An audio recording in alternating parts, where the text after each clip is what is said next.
Hello everyone, আমরা অনেকেই জানি আইএলটিএসটি অনেকের বিদেশ যাত্রা একটা বাধা হয়ে দাঁড়ায়। তো আসলে এটার এগেইনস্ট আমরা কি করতে পারি? কারণ অনেকেই আছেন আইএলটিএস পরীক্ষা দিচ্ছেন কিন্তু আপনাদের যে এক্সপেক্টেড স্কোরটা সেটি কিন্তু আপনারা অ্যাচিভ করতে পারছেন না। তাই বলে কি আপনাদের স্বপ্নযাত্রা কি এখানেই থেমে যাবে? অবশ্যই নয়। আইএলটিএস এর কি কোনো অল্টারনেটিভ নেই?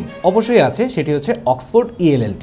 আপনি যদি আইএলটিএস এর কমপ্লিকেটেড কোয়েশ্চেন প্যাটার্ন ফেস করতে না চান তাহলে অক্সফোর্ড ELLT হতে পারে আপনার জন্য একটা সুইটেবল পিক। অনেকের মনেই ELLT এর অথেন্টিসিটি নিয়ে একটা প্রশ্ন থাকতে পারে যে এটা কি আসলে অথেন্টিক? কই, ELLT এর নাম তো কখনো শুনিনি। আচ্ছা, ঘাবড়াবার কিচ্ছু নেই। আসলে ELLT একটি অথেন্টিক একটা ইংলিশ প্রফিসিয়েন্সি টেস্ট সিস্টেম, যেটার মাধ্যমে আপনি আপনার যে এক্সপেক্টেড ব্যান্ড স্কোর সেটা অ্যাচিভ করে পাড়ি দিতে পারেন UK, অস্ট্রেলিয়া কিংবা USA তে। কারণ UK, অস্ট্রেলিয়া অ্যান্ড USA তে অনেক হাই র্যাঙ্ক ইউনিভার্সিটি এখন ELLT এর স্কোর অ্যাকসেপ্ট করছে।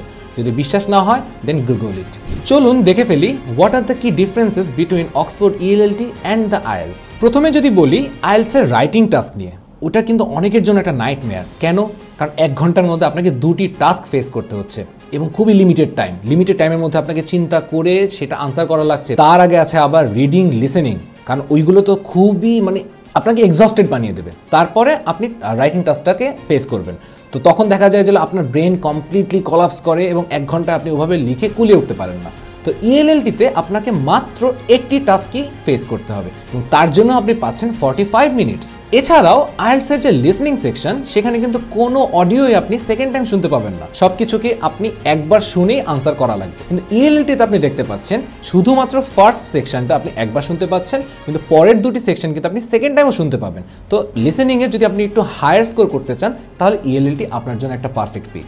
এরপরে যদি কথা বলি রিডিং কোয়েশ্চেন টাইপস নিয়ে, আইএলটিএস-এ কোয়েশ্চেন টাইপস থাকে প্রায় 15 থেকে 16 ধরনের, কিন্তু ELLT-তে আপনাকে মাত্র 5 থেকে 6 ধরনের কোয়েশ্চেন টাইপস ফেস করতে হবে। তাহলে আপনি বুঝতে পারছেন এই আইএলটিএস রিডিং এবং ELLT রিডিং দুইটার মধ্যে কোনটা লেস কমপ্লিকেটেড। এরপরে আসি ব্যান্ড স্কোর নিয়ে। আইএলটিএস-এ যদি আপনি মনে করেন আপনি 5.5 পাওয়ার যোগ্য, তাহলে আপনি নিঃসন্দেহে ELLT-তে পেয়ে যাবেন 6।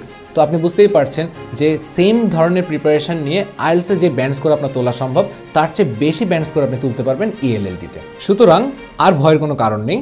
আমরা ট্রিপলয় থেকে নিয়ে এসেছি অক্সফোর্ড ELLT এর একটি এক্সক্লুসিভ ক্র্যাশ কোর্স, যেখানে 6 সপ্তাহে 18টি লাইভ ক্লাসে আমরা শিখবো 32টি মডিউল। তো ELLT-তে অবশ্যই আমরা একটা ভালো ব্যান্ড স্কোর নিয়ে আসতে পারবো ইনশাল্লাহ। তাহলে দেরি না করে এনরোল করে ফেলুন আর দেখা হবে ক্লাসে। Thank you.